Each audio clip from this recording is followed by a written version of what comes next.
Como todos sabéis, seguimos envueltos todavía en esta prueba que nos ha tocado vivir desde hace ya casi un año. Posiblemente hayamos superado lo peor, por lo que lo único que nos queda es seguir esperando y aprendiendo de todo lo que nos rodea.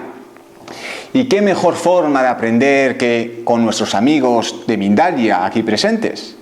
Os animo a que os sigáis cultivando. Por fuera está bien, pero sobre todo por dentro. Aprovechar esos días que a lo mejor no tenéis nada que hacer para estudiar, para seguir descubriendo nuevas formas de ver la vida que posiblemente nunca os las hayáis planteado previamente, para conocer otras formas de vislumbrar esas preguntas tan trascendentales que todos nos hacemos alguna vez, porque de esta forma cada uno de vosotros encontraréis vuestro propio camino, independientemente de cuál sea. No sé si alguna vez os habéis parado a pensar.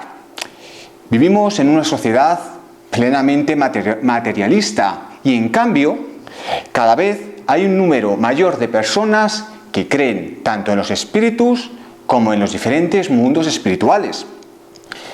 Basta con organizar una reunión, un grupo de amigos, sobre todo cuando se podía, casas rurales, una noche de camping, alrededor de una fogata.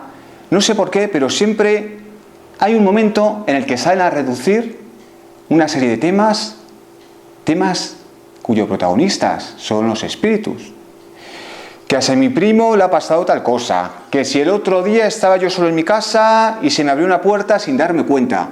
Siempre hablamos del mundo de los espíritus. La noche y los espíritus, por consiguiente, siempre han ido de la mano.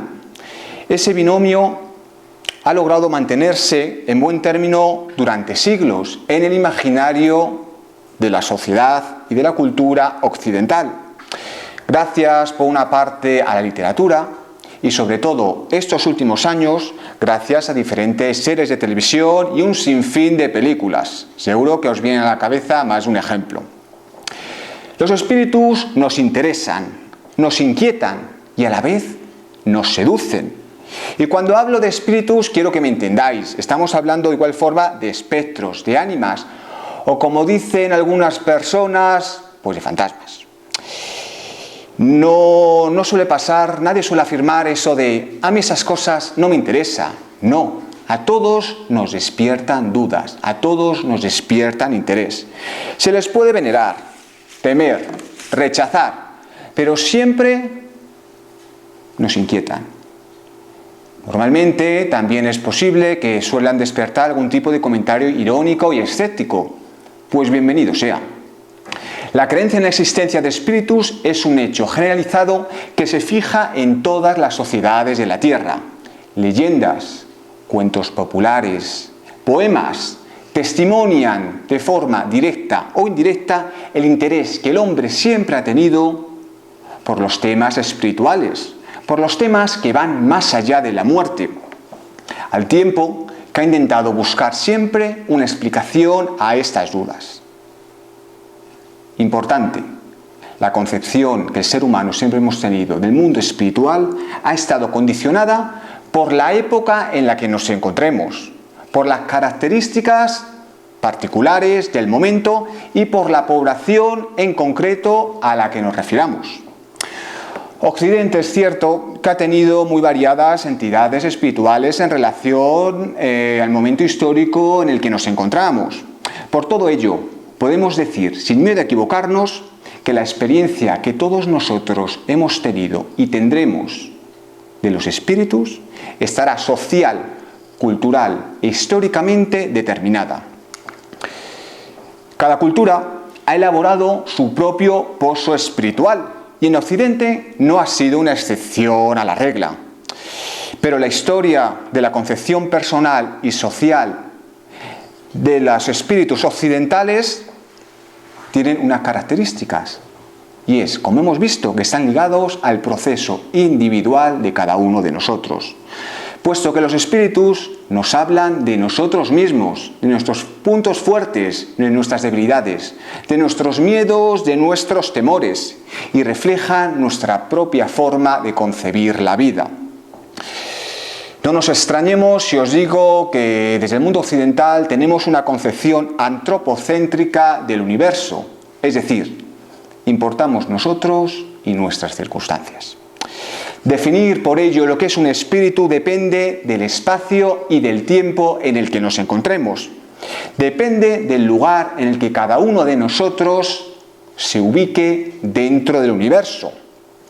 Por ello, si tuviéramos que hacer una historia del espiritismo, tendríamos que recorrer muchos caminos secundarios, como puede ser el camino del cuerpo, del individuo o de la muerte, además de tener constancia de los valores y cambios que a lo largo de nuestra vida cada uno de nosotros vamos experimentando.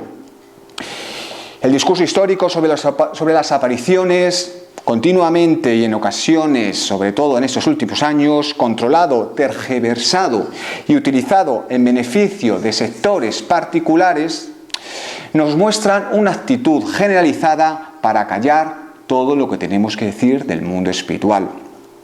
Si os dais cuenta, unos pocos siempre han intentado homogeneizar nuestro conocimiento, nuestra forma de pensar, no solo cuando hablamos de temas espirituales, sino cuando hablemos del tema que hablemos. Y lo peor de todo es que la mayor parte de las veces no somos conscientes de ello. Por otra parte, la actitud impositiva de Europa, tan pujante sobre todo a partir del siglo XVI, sobre las islas y continentes lejanos que fueron conquistados por los países occidentales, alteró la concepción antropológica que estas personas fuera de Europa tenían en cuanto a sus creencias, en cuanto a su forma de ver la vida y ver la muerte. Los espíritus, por ello, reflejan las sensibilidades colectivas del momento en el que se encuentren. Por todo ello, podemos decir, sin miedo a equivocarnos, que la historia de cada pueblo, de cada región e incluso de cada país se desarrolla de forma paralela a su concepción del mundo espiritual, siendo, como hemos dicho, más patente en función del momento y del lugar en el que nos encontremos. Acompañarme por ello a un viaje, a un recorrido histórico a través de esa dualidad tan presente en Occidente, esa dualidad entre hombre y espíritu, entre materia e inmateria, como podríamos decir, cómo ha ido evolucionando la concepción de ambos conceptos, a veces de la mano y otras veces a kilómetros de distancia. Cuando el historiador Jacques Le Goff explicó el carácter espiritual de nuestro día a día en la Edad Media, sostuvo claramente una cualidad presente en ella, que era la permeabilidad. Es decir, las manifestaciones se daban dentro de un contexto de una realidad cotidiana. Para los hombres y mujeres de la Edad Media, el hecho de experimentar manifestaciones espirituales no era nada fuera de normal, formaba parte, como digo, de su día a día, de su realidad cotidiana. Eran aceptados y reconocidos como parte habitual de un universo aún no reglado por las leyes físicas que posteriormente irían apareciendo en la historia. Espíritus, hadas, monstruos y duendes, por ejemplo, convivían en el mundo natural sin conflicto, sin sorpresas y sin miedos. El concepto de lo imposible carecía de total significado. Fijaos, decía de nuevo Le Goff, lo maravilloso era una categoría más del universo. Estas cualidades, otorgadas a la realidad, hacían del mundo invisible que rodeaba a todos los hombres un hecho cotidiano, siempre tenido en cuenta a la hora de explicar las hambrunas, las pestes o las catástrofes. De igual forma explicaban la buena o la mala suerte, tanto individual como colectiva, puesto que se hallaba regulada a través de un mundo espiritual imposible de conocer, un mundo espiritual que trascendía al plano material. Fijaos qué curioso cómo esta concepción del mundo espiritual se parece mucho a cómo desde Oriente a día de hoy conciben el tema de los espíritus. Para ellos, igual que para estos hombres y mujeres de la Edad Media, el hecho de hablar de espíritus ni les da miedo ni lo evitan por completo, porque saben que se encuentran entre ellos. Vamos poquito a poco avanzando en la historia, ya desde el Renacimiento, del siglo XIV al siglo XVI, de forma paralela a la creencia de la realidad del mundo espiritual, tal y como hemos visto hace unos minutos, se empezó a perfilar gradualmente un cambio de actitud y mentalidad que derivaría 2 siglos después en lo que todos conocéis como movimiento iluminista. A lo largo de todo aquel periodo, el devenir de Occidente fue adoptando un sentido del natural diferente a como se entendía hasta ese momento. La experiencia, la comprobación empírica, el ver y racionalizar el mundo, poco a poco fue creando una barrera entre el mundo invisible y el mundo material. Lo animado se empezó a diferenciar de lo inanimado y lo sobrenatural, entre ello todo lo concerniente al mundo espiritual, empezó a quebrantar la estabilidad social reinante en aquella época. Fijaos que desde ese momento la concepción de los espíritus se transformó completamente. En ese momento la sociedad empezó a tener miedo del mundo espiritual. El miedo hizo acto de presencia y el contacto entre ambas realidades incluso podía poner en riesgo la salud física, psíquica y moral de las personas. Casi nada. Con las historias de los espíritus, aquello que en ese momento se considerado como real pasó a un segundo plano, pasó a la ficción, de tal forma que empezaron a aparecer un montón de cuentos y de textos relacionados con los espíritus. Como señaló Gillian Beer en su momento, las historias de espíritus tuvieron desde entonces que ver con la insurrección y no con la resurrección de los muertos. Como hemos dicho, había una clase dominante que quiso homogeneizar el pensamiento de la sociedad.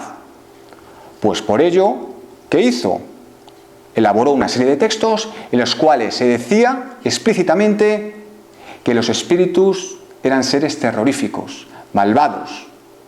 Por ello, aquellas personas que no hacían casos a esas premisas, como dice Gillian Beer, tenía más que ver con la insurrección que con la resurrección de los muertos.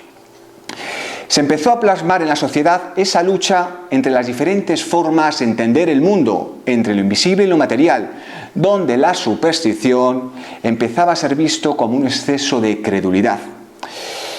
Entrados ya en el siglo XVIII, todo aquello que se salía de los patrones más materialistas era apartado a la literatura fantástica, puesto que la literatura fantástica, ¿quién la leía? Pues los niños y las mujeres. Y no entraban en conflicto con una realidad que pretendía ser más materialista y realista. Sin embargo, en plena Ilustración, todavía muchos intelectuales de relieve con gran peso en la construcción del imaginario colectivo seguían dispuestos a creer en episodios de índole espiritual. Así pues, por ejemplo, en la historia natural de los siglos XVII y XVIII, por solo dar un ejemplo, podemos ver cómo ésta era sensible a la influencia extracientífica, ya fuera de forma moral, religiosa o sobrenatural, de tal forma que el debate siempre estaba presente. Se discutió sobre la existencia misma de los espíritus y no tanto sobre la influencia de los espíritus sobre la materia. El historiador francés Georges Duby, poco antes de morir, sentenció: el miedo a lo invisible continúa profundamente arraigado en nuestras entrañas. A medida que se difunde el conocimiento científico, vamos adquiriendo más y más conciencia de que hay cosas que no podemos conocer. Hay muchas enfermedades del alma que provienen precisamente de esta sensación de impotencia de los hombres ante su destino. Como hemos dicho antes, la conceptualización que los ambientes ilustrados tenían sobre lo natural era muy diferente a la que tenía pues, la gente del mundo rural, normalmente gente iletrada. los cuales mantenían una relación mucho más fluida con los espíritus, puesto que seguían formando parte de su día a día. Entre los campesinos, por ello, la vacilación era menor. Lejos de pensar o de conceptualizar a los espíritus como algo positivo o negativo, no. Para ellos eran ambivalentes, como tú y como yo, con sus días buenos y sus días malos, existiendo una relación de reciprocidad, compleja y ritualizada. Los estudios llevados a cabo por antropólogos del siglo pasado revelan algo que Adolfo Colombres ha sabido sintetizar en la siguiente frase: seres imaginarios han poblado siempre las noches, sin que la era del átomo y la cibernética hayan podido acabar con ellos. ¿Acaso porque el conocimiento científico y las utopías sociales están aún lejos de calmar todos los miedos ancestrales del hombre y de colmar sus esperanzas? Frase que podríamos aplicar perfectamente a día de hoy. Por todo ello, puede deducirse que entre los siglos XVI y XVIII se presenció el último gran esfuerzo por las grandes élites por apartar del imaginario colectivo la idea de espíritus, de espiritismos, de ciudades espirituales. Aunque esa lucha fue en vano, puesto que la fuerza de la tradición perdió muchos menos adeptos de lo que podríamos esperar.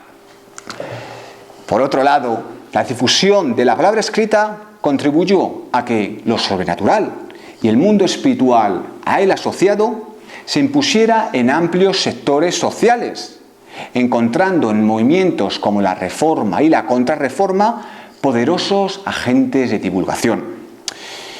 Cuando la ciencia desplazó a la teología y el empirismo, impuso a la experiencia como único criterio de verdad, la creencia en los espíritus pasó al estudio de las disciplinas médicas, que lo que pretendían eran curar enfermedades mentales.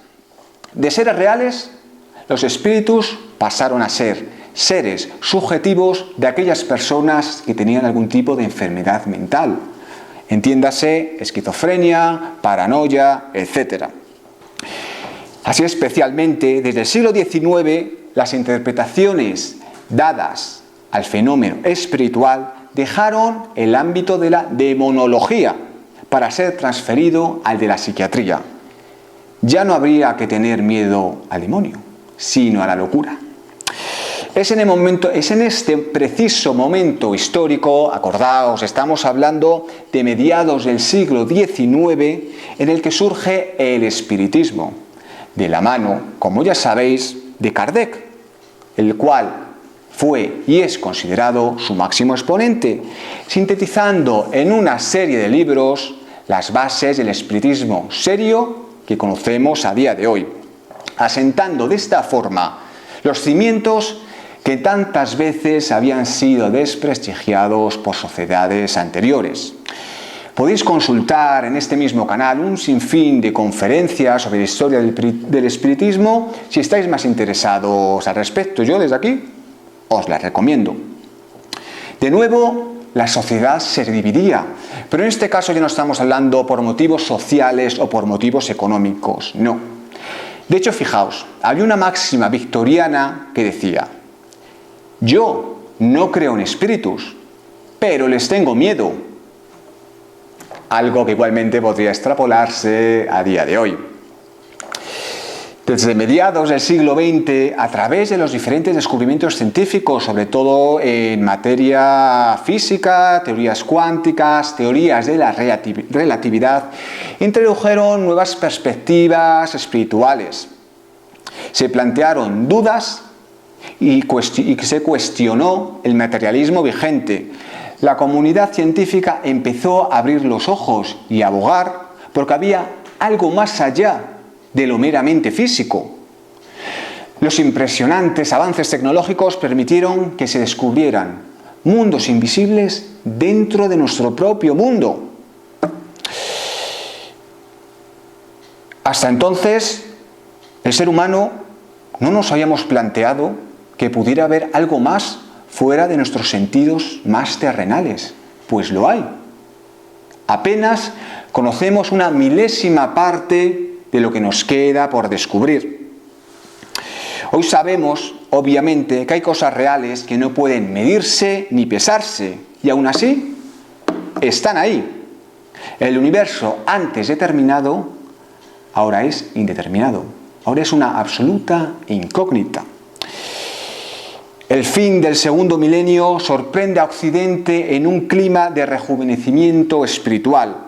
La concepción que cada uno de nosotros hacemos respecto al universo que nos rodea viene determinada por nuestras esperanzas, por nuestros miedos y por nuestras aspiraciones.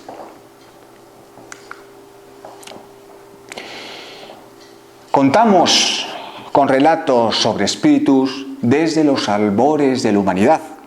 De hecho, etnólogos actuales han recuperado cientos, por no decir miles, de cuentos, de leyendas, sobre todo de los siglos XVI, XVII, XVIII, en los cuales el protagonista son sujetos que vuelven una vez han fallecido y que entran en relación con el mundo de los vivos. Es así como nos encontramos ciertos elementos comunes que parecen repetirse a pesar de los diferentes cambios culturales y sociales que hemos visto a través de la historia.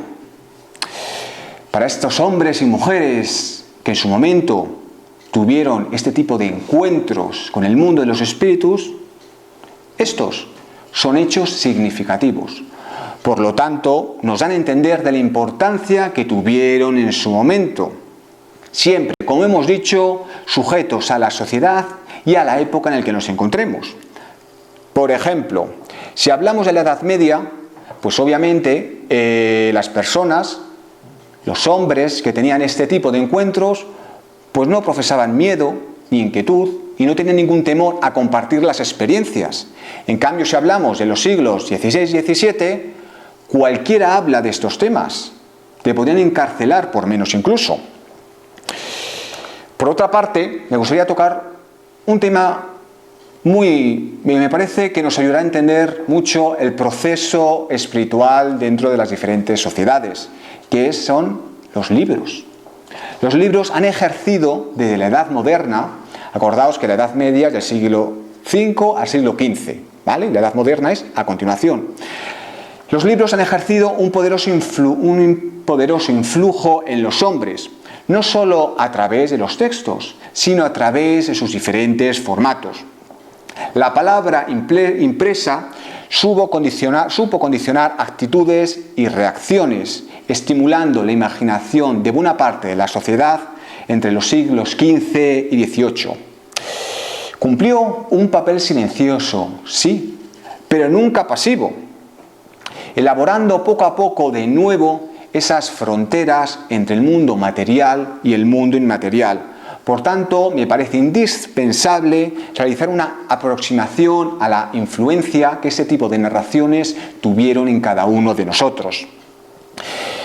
Es bien sabido que los relatos verbales avivaron la imaginación de los oyentes desde tiempos inmemoriales, pero la imprenta ofreció un soporte, el libro, que prestó una mayor convicción a los contenidos de los cientos y cientos de libros publicados.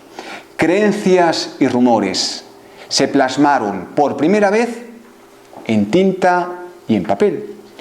Y aunque queréis que no, esto contribuyó a una mayor veracidad de lo que se escribía, aunque muchas veces no tenía por qué.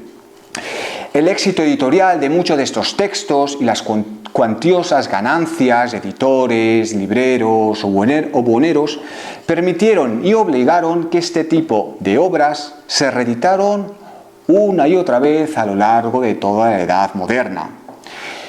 En formatos elegantes, en ediciones costosas, cientos de obras se readaptaron a un público aún no muy experto en esto de la lectura, facilitándoles la transmisión, conservación y supuesta confirmación de las múltiples amenazas que se encarnaban en todo aquello que era desconocido. ¿Y hay algo más desconocido que el mundo de los espíritus? No. Hoy sabemos que la gente tenía un acceso mucho mayor a lo escrito de lo que se pensaba. Por ello, podemos apostar que muchas de las creencias de aquellas épocas aparecieron primeramente en los diferentes libros, en los diferentes textos, aunque a día de hoy nos puedan parecer inverosímiles. El poder de los libros era múltiple. Fijaos que la palabra escrita se encontraba rodeada de una especie de mística, de un acto cuasi religioso, en donde el temor y el respeto se confundían, dando vía libre a la credulidad absoluta, permitiendo la convivencia con aspectos más allá de lo terrenal, porque bueno, es lo que se decía, era ficción, no era real, o sí era real. La interacción entre ello, entre lo imaginario y lo real, esa simbiosis entre dos posturas distintas, la del lector y la del texto, no finalizaba una vez que se terminaba la lectura. El compromiso emocional que se le imprimía a este tipo de lectora alimentaba la concepción mágico-religiosa del universo. Por otro lado, la conjunción de la palabra y del dibujo a través de los grabados constituyó un instrumento muy potente e influyente de propaganda contra aquello que se quería desechar. Por ejemplo, lo que hemos comentado con anterioridad, los diferentes poderes eclesiásticos, ¿cómo ejercían su influencia? Pues a través de textos y a través del desconocimiento que ello despertaba. Es evidente que no leían de la misma forma que podemos leer a día de hoy, y quizás su capacidad lectora era diferente a la nuestra, ni mejor ni peor, diferente, siendo por ello esas lecturas modernas uno de los parámetros por los cuales eran capaces de rodearse por ese mundo inmaterial, ese mundo que seguía asustando, pero les pasaba, como os he comentado al principio de la conferencia, tenían dudas, eran temas que siempre salían a colación. Dentro de la antigua tradición de los sueños proféticos, los más antiguos relatos que hemos podido detectar, sobre todo durante la Edad Media, nos muestran a espíritus, sobre todo noctámbulos, ruidosos, inquietos, pero absolutamente inofensivos. Pero fue a partir del siglo XV, acordaos, cuando este panorama ontológico de ultratumba empieza a cambiar y los espectros, los espíritus, son absorbidos por los maleficios de las brujas, convirtiéndose en otros de tantos agentes del demonio. Visiones espantosas empezaron a desfilar por los libros. Fallecidos envueltos en mortajas, que asesinaban e incluso devoraban a los audaces pecadores que osaban a invocarlos. La concepción del espíritu en esa sociedad es también una figura muy interesante a tener en cuenta desde el punto de vista simbólico, puesto que en ellos permanece la presencia de terrores subjetivos relacionados habitualmente con la imaginación y con la angustia, con la idea del caos y con la idea de la muerte. Esto es quizás uno de los principales motivos por los cuales, sobre todo en esta época, se empezó a asociar el tema de los espíritus con el tema de la noche. Es precisamente por la noche cuando nuestros sentidos se encuentran más mermados, nos sentimos más indefensos, no sabemos qué ocurre a nuestro alrededor. Y claro, si nos paramos a pensar, no es la misma una noche del siglo XXI en el que nos encontremos, que podemos ir por la calle y hay farolas, y que podemos ir por la casa y hay electricidad. No, antes no, el siglo XV y XVI, las noches eran auténtica oscuridad. De hecho, para ir de habitación a habitación, como no fueras con una vela, posiblemente no vieras nada. Así que fijaos el temor que tenían a estos temas. Durante el siglo XVI es factible encontrar un número bastante significativo de libros en el que habla específicamente del tema de los espíritus. Es cierto que no todos los autores son fervientes creyentes de este tipo de temas, pero es cierto que es importante estos primeros temas, estos primeros textos, porque se empezaron a debatir las primeras explicaciones racionales sobre el tema espiritual. Un grupo mayoritario de personas fluctuaba entre la credulidad y el escepticismo, y eso siempre es bueno, porque eso nos hace evolucionar. La razón empezaba a resolver esos problemas trascendentales que todos nos hemos planteado en algún momento de nuestra vida. Se argumentaron, fijaos, explicaciones pseudonaturistas al fenómeno espiritual, como por ejemplo que los espíritus fueran el resultado de la exhalación de una serie de vapores de los difuntos. Por otra parte, podía afirmarse que no eran más que ilusiones ópticas o ilusiones auditivas. Estas hipótesis, que de alguna manera racionalizaban el misterio, perdieron influencia, sobre todo a finales del siglo XVI y durante todo el siglo XVII, debido a la gran caza de brujas que se expandió por toda Europa. A partir de ese momento, las obras publicadas alinearon sus argumentos detrás de textos que hicieron que las manifestaciones espíritas y espirituales fueran ciertas y verídicas. Sí, pero si estas eran así, se decía que eran obra del maligno. Solo a partir de los siglos XVIII y XIX, cuando la creencia en las brujas y el demonio cayó en descrédito, empezaron a reaparecer, como había habido durante toda la historia, un sinfín de testimonios escritos de personas, de hombres y de mujeres que habían tenido contacto con el mundo espiritual, alejados, como no, de cualquier fenómeno brujeril. Aunque relegados al campo de la ignorancia, los espíritus durante el siglo de las luces, que ya sabéis que fue el siglo XVIII, no desaparecieron por completo. La literatura de ficción les brindó un espacio en las novelas y en los cuentos, siendo no pocos los intelectuales racionalistas, los cuales siguieron manteniendo la tradición folclórica de este tipo de textos. Historias y tratados, aparecidos sobre todo hasta la primera mitad del siglo XVIII, testimoniaron que en el imaginario colectivo, la sociedad todavía se hacía preguntas que las clases dirigentes, las clases que mandaban, aún no habían aportado ninguna respuesta. Pasamos ahora al siglo XIX, la época victoriana.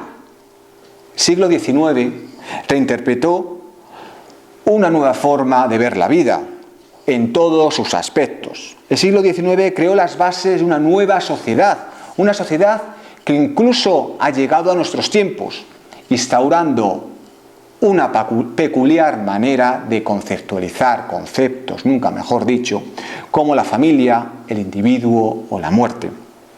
Desarrolló un mundo industrializado en donde la tecnología empezó a tener un rol protagonista. Combatió las enfermedades como nunca antes se había visto.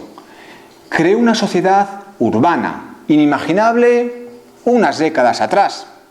Propuso paradigmas políticos, científicos, sociales, lo que trajo consigo una serie de conflictos de igual índole, muchos de los cuales derivaron en guerras o en diferentes revoluciones. Desarrolló las ideas del nacionalismo e impuso una presión imperialista vigente hasta mediados del siglo pasado. Después de la sacudida racionalista de la que veníamos del siglo XVIII, el hombre empezó a mirar atrás, empezó a buscar los ideales clásicos, empezó a renovarse, escudriñando una vez más la imaginación y el sentimiento de nuestros antepasados.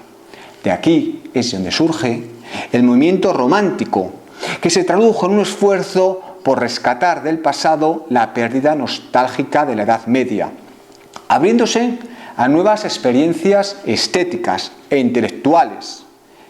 En este momento solían inspirarse en lo desconocido, en la muerte, en los espíritus, en la soledad. Imbuido todo ello en una dosis de irracionalidad y dotado de una capacidad excepcional por la exaltación de los sentimientos. Seguro que habéis leído libros del siglo XIX o visto películas ubicadas en esos siglos, donde, todo eran suspiros, todo eran amores imposibles, desmayos constantes. ¿Por qué? Exaltación de los sentimientos. De igual forma, se reinventó el concepto de espíritu, otorgándole una serie de cualidades que a día de hoy todavía siguen presentes. Asimismo, se organizaron nuevas disciplinas científicas, tales como la antropología, dirigiendo sus miras metodológicas a esas sociedades primitivas que hace unos siglos hayamos desterrado porque eran diferentes a las nuestras. No. Ahora miramos las sociedades de tal forma que nos revelan una nueva forma de mirar la vida, de reaccionar hacia la muerte, de entrar en contacto con nuestra naturaleza más primigenia. El fenómeno espiritista, conocido desde tiempos antiguos e interpretado de diferente manera según el entorno cultural y social en el que se encuentra imbuida en un positivismo absoluto, armándose para poder ser explicadas con las leyes de la física ya sí presentes. La preocupación del hombre, sobre todo en esos últimos años del siglo XIX, se embaucaba en el porqué, en la posibilidad de la supervivencia del alma, algo de lo que ya habían teorizado pensadores clásicos como Pitágoras o Platón, pero en estos casos se planteaban como problemas meramente filosóficos. Ahora no. Ahora, estos planteamientos se querían demostrar científicamente. Estos primigenios espíritas alinearon sobre todo sus energías en buscar pruebas positivas a lo largo de toda Europa en las diferentes sesiones mediúmnicas. En ellas, las almas de los desencarnados se ponían en contacto con esos hombres y mujeres, se comunicaban con ellos a través de la mediunidad, a través de golpes, incluso de materializaciones muy frecuentes en aquella época, de tal forma que lo que querían era demostrar la supervivencia del yo individual más allá de la muerte. Allan Kardec, padre del espiritismo moderno, desarrolló a través de sus diferentes libros la llamada doctrina espírita. Y quiero que entendamos la palabra doctrina fuera de los parámetros religiosos. Doctrina es compendio de conocimiento. Punto. Desarrolló el concepto de espíritu, de mundo espiritual, el concepto de encarnación, la ley de causalidad, la ley del libre albedrío, temas que en los centros espíritas tratamos con total normalidad. De hecho, os vuelvo igualmente a emplazar a visionar cualquiera de las conferencias que hemos dado en este centro espírita por si queréis indagar más sobre estos temas. Hasta ahora, entre otras muchas cuestiones, hemos tocado el tema de la escritura como una forma de perpetuar el conocimiento vigente. Muy bien. Ahora nos encontramos, como hemos dicho, a mediados del siglo XIX y, como ya sabéis, la fotografía hizo acto de presencia. Esta nueva forma de cuantificar la realidad que les rodeaba se unió a una serie de testimonios serios y directos enmarcados dentro del espiritismo, dentro de un ámbito cultural en el que se daba espacio la creencia a los espíritus.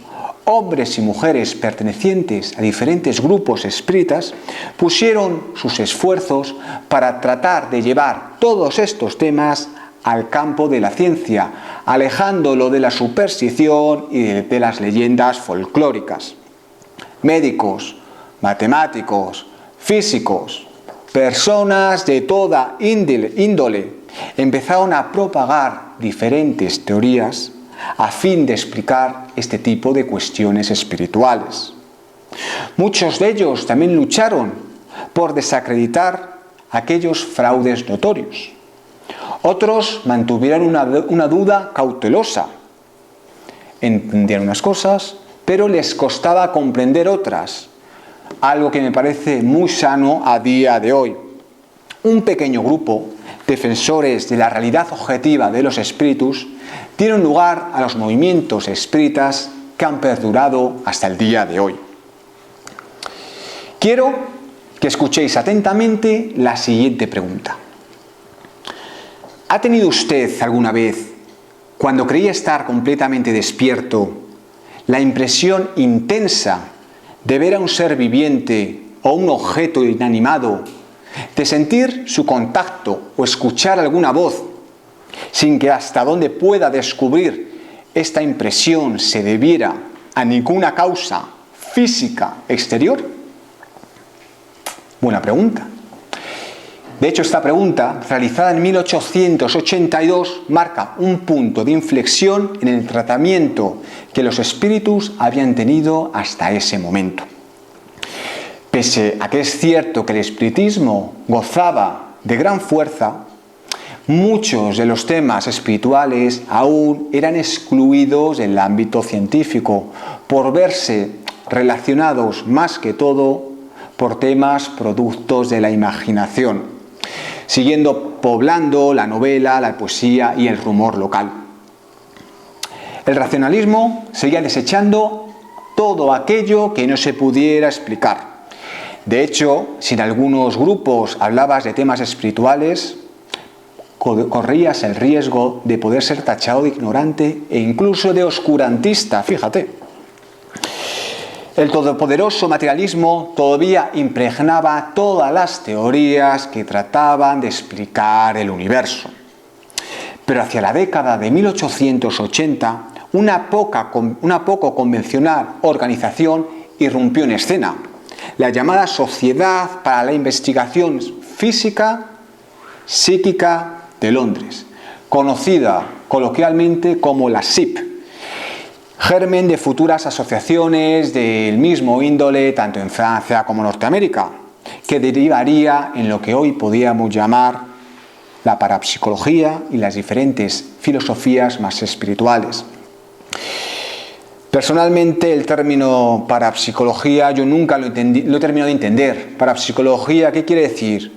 Fuera de la normalidad, aquello que no puede explicar a día de hoy la ciencia. Pero ¿en qué sociedad? ¿La nuestra? ¿En la sociedad africana? ¿En la sociedad australiana? No me termina de convencer ese término.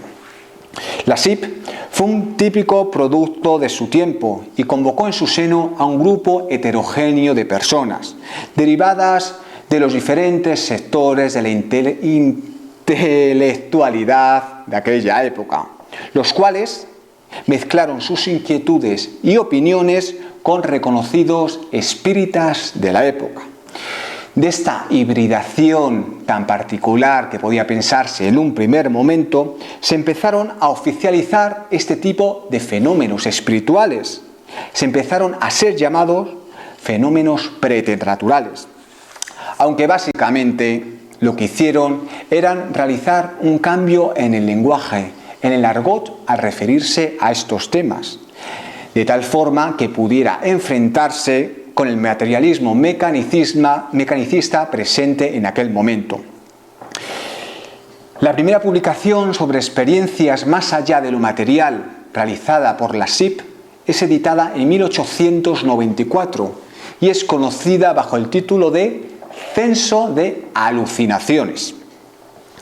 Esta encuesta, practicada en Inglaterra, recogió el testimonio de más de 17.000 personas a las que se le interrogó sobre experiencias de este tipo, experiencias espirituales.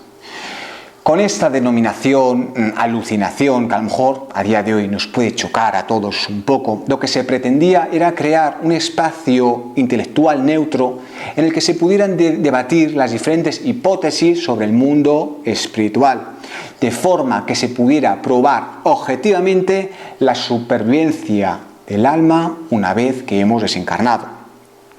Ya con la encuesta hecha y tras eliminar sueños y los efectos inducidos por la ingestión de alcohol y drogas, la SIP conservó únicamente 1.700 casos, fijaos, solo el 10% del total, los cuales respondieron a la pregunta que os he formulado hace unos minutos. De esos 1.700, solo 32 de los casos, es decir, el 1,5% de todos ellos, quedaron sin una interpretación racional, siendo suficiente para dejar entreabierta una puerta hacia aquello que no se podía explicar. Pero fijaos en la importancia de esto. Estamos hablando de método científico. Esto ya no se puede rebatir, ya no forma parte del folclore de mi abuela que vivía en un pueblo, no. Estamos hablando del método científico. El lenguaje tradicional, aquel derivado de lo religioso, fue desplazado por nuevas hipótesis, nacidas por un materialismo, sí, pero un materialismo agnóstico, que bien es cierto que no negaba la existencia de espíritus, y de hecho se le dio una serie de teorías más acordes al cientifismo que se pretendía alcanzar. Lo importante ya no eran las entidades independientemente del testigo, sino el testigo en sí mismo. Es imposible negar la importancia que tuvieron tanto la ciencia como la razón en estos años. Y de igual forma, creo que hay que destacar la moda del ocultismo que empezó a surgir durante esta época y que a día de hoy pues también puede verse en algunos círculos marginales. Siempre viene bien el debate, el conocer diferentes posturas, puesto que de esa forma podemos seguir evolucionando todos, hacia un lado o hacia el otro, pero siempre conociendo otras formas de entender este tipo de conceptos. Desde aquella lejana época en la que la SIP fue fundada hasta la actualidad, obviamente ha pasado mucho tiempo. El complicado devenir del siglo XX llevó a la creencia de los espíritus a caminos muy dispares. Lo cierto es que esos primeros hombres marcaron huella en la concepción actual del mundo espiritual y a día de hoy todavía se mantiene muy vigente. La ciencia actual, contemporánea, intenta explicar a día de hoy la existencia del mundo espiritual, la existencia de los espíritus, a través de teorías como pueden ser las disgregaciones moleculares, las ondas energéticas, las materializaciones psíquicas o la existencia de los mundos paralelos. Es otro lenguaje, sí, pero a día de hoy la narrativa, los textos, a través de la literatura de divulgación, siguen manteniendo el imaginario colectivo en los límites del pensamiento espiritual. Por todo ello, el espiritismo tiene a día de hoy mucho que decir. Hemos podido comprobar cómo lentamente la ciencia ha ido abriendo los ojos a una nueva realidad, aunque bien es cierto que a día de hoy, de momento, no puede explicarse en su totalidad por el método científico, pero se está dando pasos de gigante para ese cometido. Hemos podido comprobar a lo largo de la historia cómo todo aquello que no se ha podido explicar fue desechado en su momento, pero luego con el paso de los siglos fue rescatado y explicado. Es cierto que a día de hoy todavía nos quedan muchas respuestas por conseguir, muchas preguntas que nos hacemos de forma constante. No pasa nada. Posiblemente todavía no estemos preparados para ese tipo de respuestas. Llegará un momento, casi será. Tenemos tiempo de sobra. Y si no es en esa encarnación, pues en la siguiente. Anda que no nos quedan encarnaciones. Vamos a ir terminando ya este recorrido histórico sobre el imaginario espiritual en Occidente. Sé que esta conferencia ha podido ser más densa de lo habitual y por ello me gustaría terminar haciendo una síntesis de todo lo que hemos visto, haciendo como una especie de resumen para que quitemos el grano de la paja y que nos queden pues, los conceptos más importantes a mi modo de ver. Lo primero que me gustaría destacar ha sido cómo la figura del espíritu ha sido un indicador del gradual proceso de individualización de la persona en relación a la sociedad en la que vive, en función de cómo somos nosotros, de cómo afrontamos los problemas, de cómo entendemos nuestra realidad dentro de la sociedad. Explicaremos de una o de otra forma el mundo espiritual. Ya lo hemos visto. No explicaban el mundo espiritual de igual manera en el siglo XV, durante la Edad Media, que en el siglo XVIII. Todo depende de la sociedad y del momento histórico en el que vivamos. Podemos señalar también que los espíritus han sido la base de esa conflictiva relación a lo largo de la historia entre el dualismo cuerpo y alma, es decir, entre la materia y el espíritu, desentrañando muchos de esos problemas existenciales que el hombre ha ido arrastrando desde tiempos inmemoriales. El carácter de lo posible y de lo imposible, de lo real y de lo irreal, variaron con el tiempo, sufriendo una serie de fluctuaciones, levantando fronteras, llevando la concepción del espíritu hacia un tema materialista o un tema más espiritual, dependiendo de la realidad en la que nos encontráramos. La difusión y los cambios que experimentó la creencia en espíritus dentro de las diferentes clases sociales también es algo a tener en cuenta. Recordar, las élites diligentes, tanto laicas como religiosas, pusieron en práctica a través de la divulgación de los diferentes textos una incidencia mayor en el imaginario colectivo, determinando en muchos momentos de la historia la satanización del espiritismo. ¿Por qué? Pues porque posiblemente el espiritismo da respuestas y que el pueblo obtenga respuestas, que el pueblo piense, problema. Igualmente, los espíritus pueden ser vistos como los principales arquitectos de nuestros miedos y nuestras angustias, dentro de la visión racionalista imperante en el siglo XVIII.